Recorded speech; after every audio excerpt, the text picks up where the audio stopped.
Welcome to another episode of Bulldog TV. I'm Nala. And I'm Jose.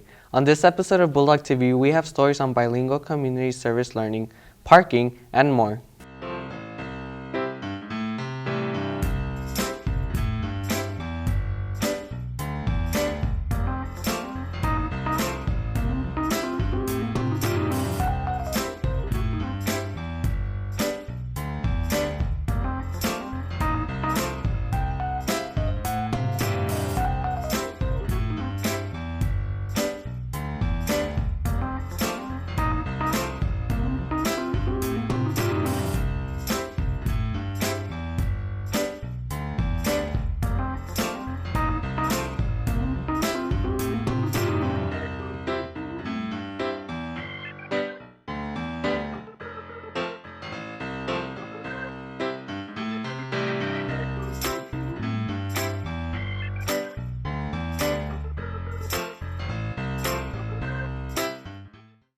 Springdale High offers parking spaces for students in multiple areas.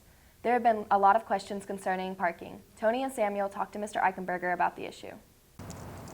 One of the hot topics for Springdale this year is parking. While new construction for a track field and a tennis court has been a positive impact for students in sports, it has issues for some students in parking. We have construction going on at various parts of our facility here. We're 425,000 square feet of facility on 51 acres, but we have construction going on that we're still finishing up over by the field house and primarily out by the track area. And once those are completely done, they're signed off on, we'll be able to open up some additional parking for our students to use. And could we use some more? Yes, particularly when we have events like today. We have an FBLA convention here. We have 18 buses, and we had to really struggle to find some place to put them. Springdale has an estimated 411 parking spaces for students, and as of November the 12th, there have been 251 permits sold, and faculty and staff only have 290 spaces. Finding a parking spot that you want can be hard depending on the time you get here and how close you are to the school. Finding a spot on campus isn't always the hardest, but it really just depends on when you get there. If you get there 5 minutes before 45 or sometimes even 35, you'll have a hard time finding a spot. However, there are limited city parking places for students who do not want to purchase parking permits. I think after 5 o'clock they legally allow out there, and there's also a city street that students can park on for free. What is that? It's a Kansas Street, I believe, over by the tennis courts. A big problem is we've had a big problem with students obtaining permits. We've also changed our policy.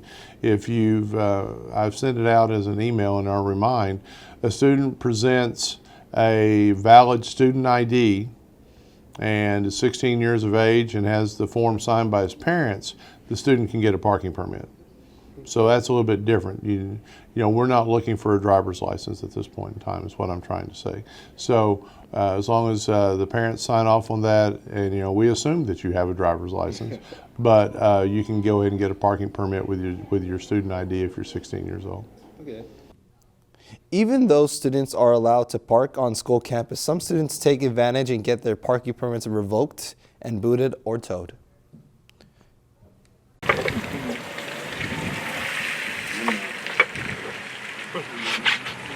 This car has been successfully booted. To revoke it? Yes, if you abuse your privilege of parking. Driving in the state of Arkansas is a privilege, not a right. And driving your vehicle to school is a privilege as well. There are a lot of school districts that require random drug testing for students to drive onto campus. We don't have that right now, but you could have your parking privilege revoked for abusing it. You continually give your permit to somebody else. You continually park in a teacher's reserved parking spot. If you park in a handicapped area, which is state law, or any number of things like that, you could possibly have your parking privilege removed. Okay. Students can always check out page 19 of SHS Student Guidebook for Parking Rules and Regulations. For Bulldog TV, I'm Samuel. Students, please remember that there are plenty of parking spots for you. If you need a permit, make sure to stop by the main office. Recently, the 10th grade English class hosted a film festival. The project shown in the festival a part of collaboration between students. So it's a collaborative film project. Students start with research. They research a popular legend, Sasquatch, La Llorona, things like that. And they have to blend their research details into a short film. It's a mockumentary, and so they have to take on the role of documentarians, and they're investigating this legend. And then in the course of their investigation, at some point, the legend shows up, chaos ensues. It's pretty fun. Kids have a lot of fun with it. Congratulations to the winners. Skipping class is something a lot of kids consider when they don't like a certain subject.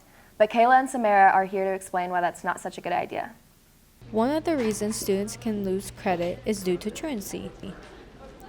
According to the SHS handbook, truancy is defined as any student who fails to follow all or any part of the assigned schedule, whether the student is on or off campus. Without checking out at the attendance office, the student will be considered truant and will not receive credit for the time truant. Missing school can put you at risk of being placed on an attendance contract and having the Washington County Court watching your attendance. If a student is caught being truant, if it's an habitual situation where like they've been truant 10 times and we're just now catching them, it's probably going to be some ISS. Once their attendance gets up to the point where they are in danger of losing credit, I usually put students on an attendance contract, have a meeting with their parents, recommend them for what's called the diversion program through the Washington County Juvenile Court. It's not a court referral, but it is just another set of adult eyes where the student has to be accountable for their attendance. There are consequences when students are caught being truant. Once it gets to a point where they do lose credit, then attendance is based on state law. So once they lose credit, then I have to do a court referral, which is called a FINS petition, a family in need of services.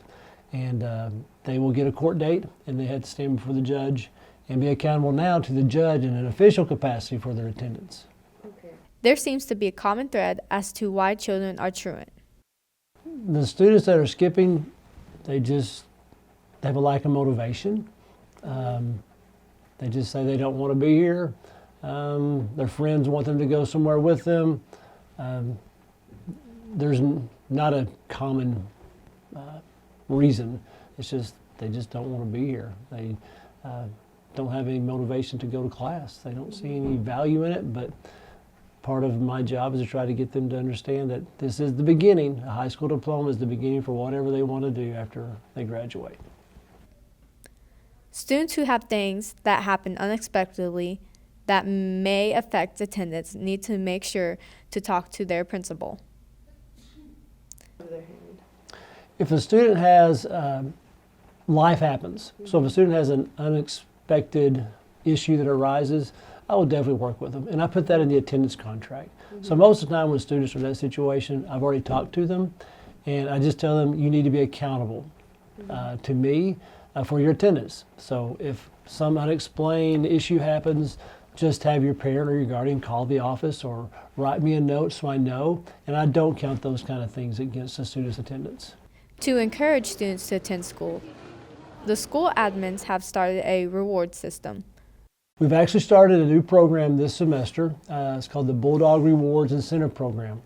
So we pick a random day about every 2 weeks, and we run a report for students that have perfect attendance for that particular day. The student was not absent, they're not tardy, and we usually have between 500 to 600 students per grade, and then we put them in a randomizer, and one student is picked by random per grade, and their name is put in a hat, and they come to the office, and they draw for one of 3 Sonic gift cards. There's a $10 gift card and 2 $5 gift cards. Just a way to promote, positive things. And then at the end of the semester, we're going to have a bigger drawing for a prize where we put every student who meets a certain attendance criteria.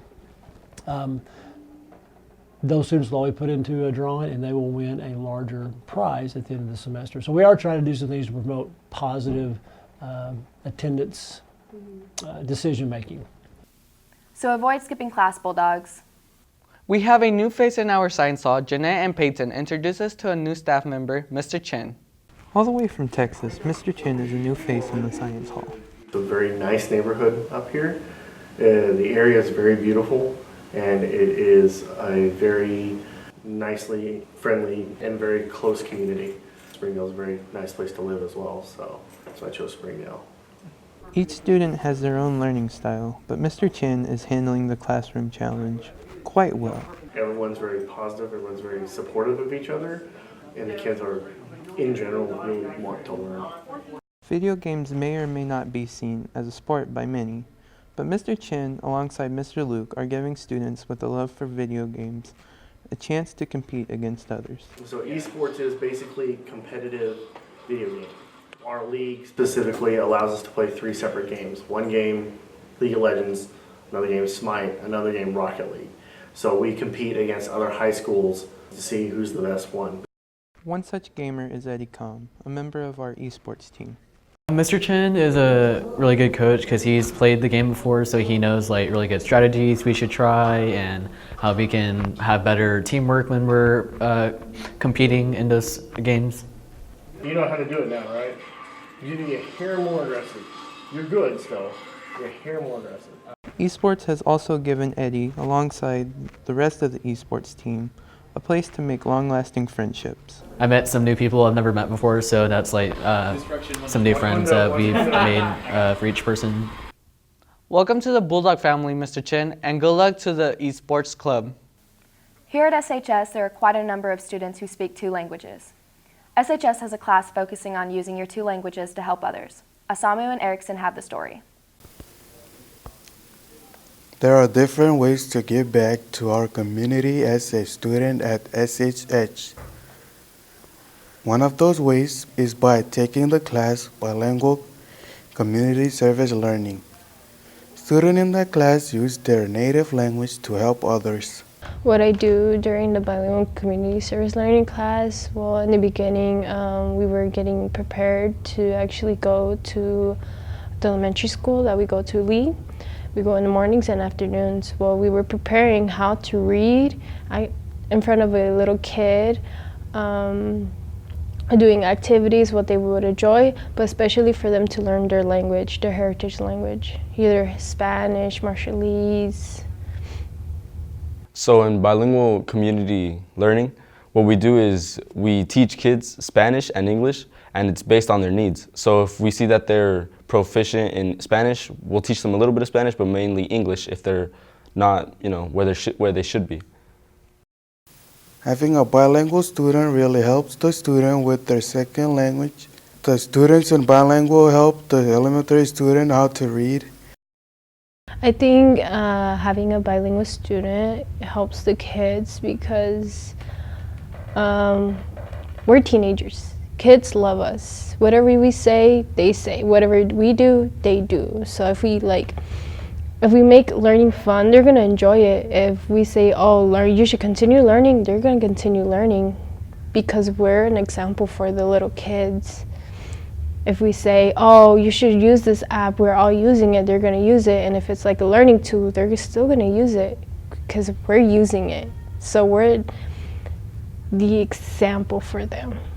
The way we help the student is we'll take a book in English and Spanish. They usually have the words at the top in English and the words at the bottom in Spanish, and we'll help them read and understand new words that they don't know, or we'll also help them with pronunciation of those words.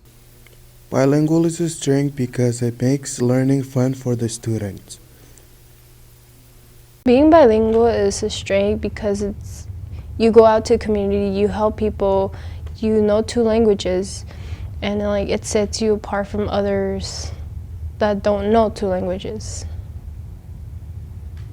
Being bilingual is a strength because it can help you understand a bigger variety of people, and it can also help you with each language. So English is incorporated in Spanish, and Spanish is a little bit incorporated in English. So it just helps you in both ways.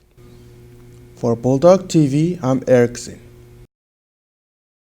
We are proud of our bilingual Bulldogs. Absolutely. If you are interested in signing up for our bilingual community service learning, make sure to talk to Ms. Navani in room 1003. We will be right back with more Bulldog TV. During the Great Depression, nothing came easy. But with just 5 cents, an old truck, and a load of hay, John Tyson and his family found a way to deliver quality chicken to other hardworking people. Today, Tyson continues to find new ways to help put a chicken in every pot. Because people deserve farm-raised chicken of the highest quality. At Tyson, we remain committed to this simple promise: to always keep it real, to always keep it Tyson. Hey Northwest Arkansas, Lara here at Sam's Furniture. If you're looking for new furniture, we have over 170,000 square feet selection at everyday low prices and same-day delivery available. But the best part is that we love to serve our community. So when you buy at Sam's, part of your purchase goes to support one of the many amazing organizations that we have been blessed to partner with. Serving others, especially those in need, is our culture here, and we hope that you'll be a part of that too. Arkansas's largest furniture destination, get it at Sam's. We came to Arvest Bank to see what makes it different.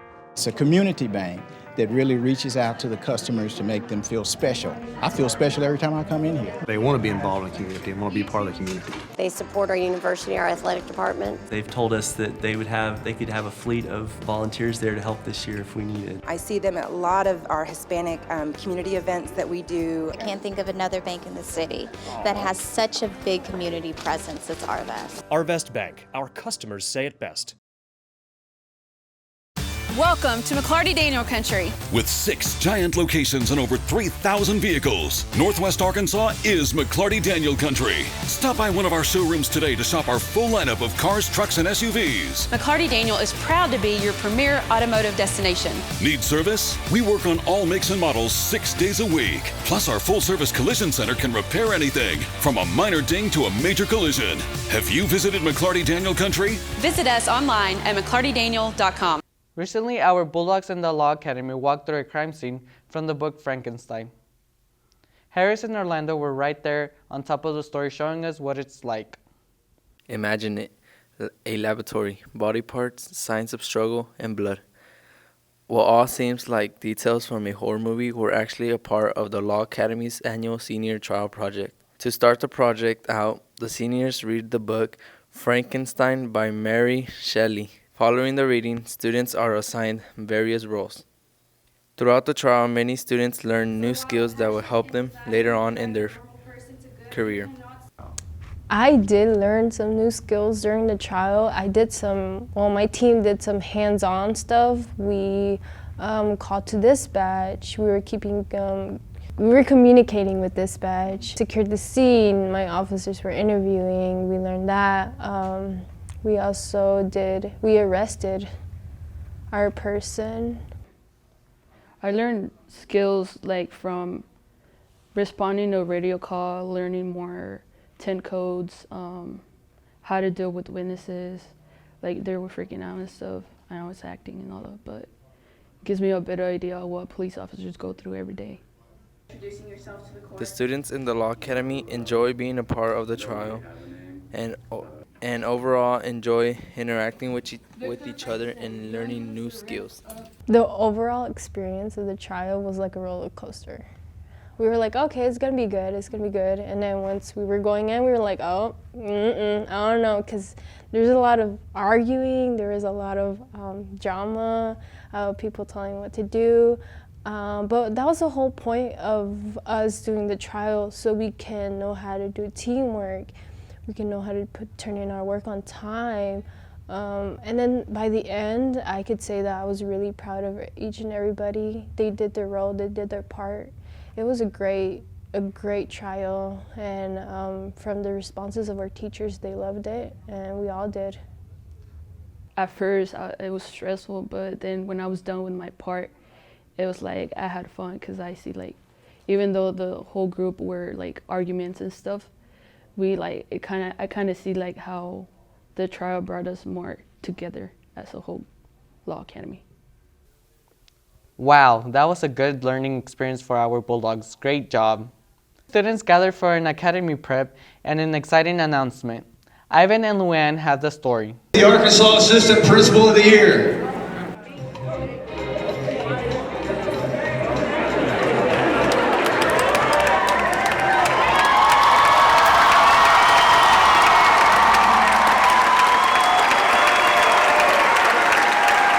Don Eigenberger, assistant principal at Springdale High School, was recently named the 2020 Arkansas Assistant Principal of the Year. So the process of keeping it a secret was actually really difficult because we'd known for about a month and a half about the award. Trying to keep it from him, it was a difficult thing to do. It was a complete surprise to me, but I'm so happy to be able to get an award like this because it's an award for our faculty and our staff here because they do such great things. I'm just a small part of trying to help all of our people be successful and help all of our kids be successful. Students gathered in the Pat Walker Theater to surprise Eigenberger with the award. While Eigenberger received the award, he believed it was a group effort. I work with the greatest people in the world, from Mr. Jones, the other assistant principals, all the superintendents downtown. They've all been good to me over the years, and they've all been great mentors in my life, and there's just so many people like that. You know, my wife is wonderful. She's often helped us do things here at school, my kids, and you know, there's just a whole lot of people that go into things like this, and once again, I'm just accepting this for our whole group here because, you know, our goal is to make a difference in kids' lives, and we try to do that every day the best we can. Jones describes Eigenberger as, well, Mr. Eigenberger he's a great man of integrity. He really cares about kids. My goal is the same each day, is serve God the best I can and to helping them here at school to make sure that everybody gets an opportunity to get an education, everybody gets to graduate so that they can have something to do in their lives. Congrats to the Assistant Principal Eichenberger on this award. And that's all for this episode of Bulldog TV. I'm Nala. And I'm Jose. Keep it classy, Springdale.